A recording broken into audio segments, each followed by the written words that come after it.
ভারতকে ঐক্য দাও, ভারত তোমাকে বিবর্তন দেবে। ভারতকে সাহিত্য দাও, ভারত তোমাকে সংস্কৃতি দিবে।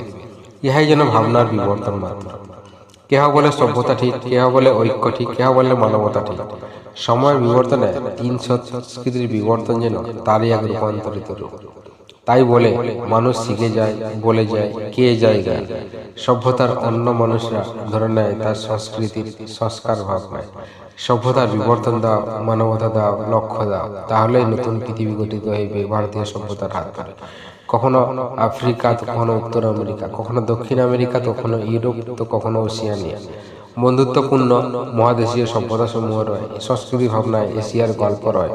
বলে যায় মানুষ, কিছু দিয়ে যাও তাই এক নতুন পৃথিবী গঠিত হইবে সম্মতার হাত ধরে।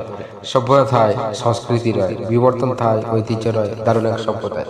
ব্যবহারিক সভ্যতার হাত ধরে তাই রূপান্তরিত হতে থাকে মানব সংস্কৃতির ঐতিহ্য। ভারতীয় সভ্যতা থায় বিবর্তন রয়।